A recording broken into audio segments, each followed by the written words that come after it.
But it ain't no fun when the rabbit got the gun. That's what I want to talk about today. That's what I want to talk about. Elmer Fudd, hey, it was all fair game. It's legal. It's hunting season, ain't it? He can go out there and he can look for the silly rabbit.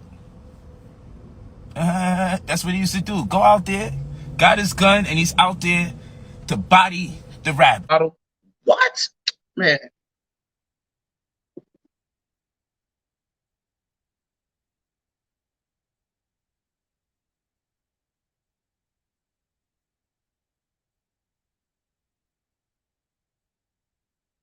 Miami Beach tonight with more on the arrest of the man known as Brother Polight. Kim. Yeah, well, Jawan, the suspect surrendered here at the Miami Beach Police Department earlier this week. Police charged him with sexual battery of a 14-year-old girl. We did speak with his lawyer earlier tonight, who says that these charges are false. This is the mugshot of 37-year-old Michael Noak Jr., also known as Brother Polight, to his more than 300,000 Instagram followers. Miami Beach police arrested Noak this week for alleged sexual battery of a 14-year-old girl in a hotel room in February. Police say the alleged victim was the daughter of a woman he was romantically linked to. Defense attorney David Terrace says his client is innocent. Once the evidence is produced, that he is going to be exonerated. So, yeah, not guilty, nothing else. According to the police report, Noak, a motivational speaker and author who lives in L.A., asked the woman if he could take her daughter to an after-party at a club in Miami. The report states Noak took the teen to his hotel after seeing that the club was closed. Police say the suspect gave the teen alcohol and started dancing and touching the teen inappropriately, groping her breast, inner thighs, and buttocks. It goes on to say Noak tried to force the teen to perform oral sex on him. The teen allegedly passed out and woke up to Noak trying to make her throw up. These are serious allegations, but in any situation, there is always motive. There is always a lot behind the scenes that the public is not going to be able to see. The report states that the girl's mother found her intoxicated and possibly on drugs, with severe swelling on her mouth and lips. It later states Noak told the mother not to call police because it would ruin his career. Noak was served with a DNA warrant in June and surrendered to police on Monday. Terrace says the police report is only an allegation. And Noak claims to have written more than 90 books. In an interview, he also claims to have several wives. For now, we're reporting live in Miami Beach. Kim Wynn, NBC 6 News. That they don't like, which I'll never get. I never go in my house, rush, 9 o'clock, let me get in the house, turn on this TV show that I hate, and then tell people how much I hate it and the characters in it. So this is not for you guys. This is for my brothers and sisters that are walking with me. This is my PSA out of respect to my good brothers and sisters that stand firm with me. So please, save your complaints, trolls, because you ain't gonna never be satisfied anyway. I have nothing to say about the situation. And you, hold on, let me take this off.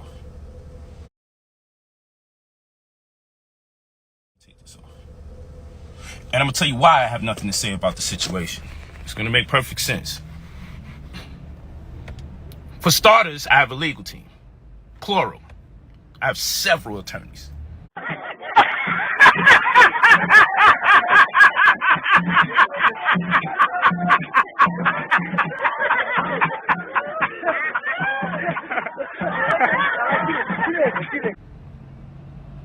And it's not incumbent for me to speak on my own behalf when I have people that render that service for me that specialize in this. I don't want to say anything that may be misconstrued or contorted that may work against me. I know many of my followers may not understand the significance of not making certain professions in the interim of a scenario or this type of climate. But what I am telling you is in my best interest to say nothing. Block his ass.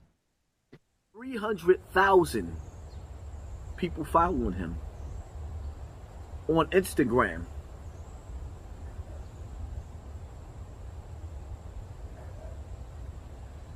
And he plays the famous card, the famous role that all guilty people play. My lawyer said, I don't give a damn what my lawyers say. When I have a child accusing me of what he's being accused of, I have something to say. I'm going to say something. But the reality of it is, in his case, silence is golden. Because the DNA evidence says a whole lot. Over 14 years ago to keep them niggas off his ass, okay? And with that being said, I mean, shit, I ain't saying nothing.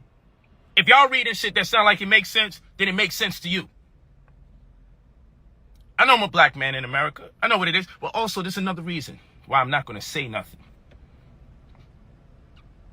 I want to build up the suspense, goddammit. I want more people to jump out the window. I want more YouTube videos and more news channels. I'm on news channels in several states. This is crazy. You know I love the attention, right? I want more. I want more attention. I have the patience to allow people to dig a very big hole for themselves. Sheer coincidence. The next morning, I identify as family. They're still all by my side. They was by my side, not knowing anything. What a blessing. I finally come to terms, and I'm finally at a point in my existence where I finally surrounded myself with people that are real. And much love and much praise to my good brothers and sisters that's posting pictures with me standing next to them while I'm alive. We stand next to you. People who, may I have your picture, Polight? I see the tags.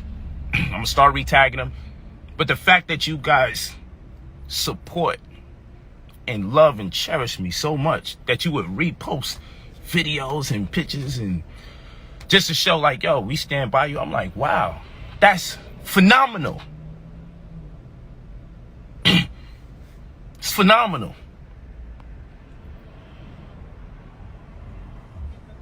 So, I know the stigma of being a wealthy black man in America. I know how it goes. I know how this is supposed to turn out. We all do. We all know. Right? We know how the story ends. Right? I just feel like I'm a vessel. That's how I'm feeling. I just feel like I'm a vessel. Feel like I'm a conduit. Feel like I'm a medium. Everything is always in divine order. I feel like I'm being used to establish a new narrative or a certain observation. I will not be saying nothing about anything because I want to watch more people continuously embellish every day. People tend to know more than the courts know.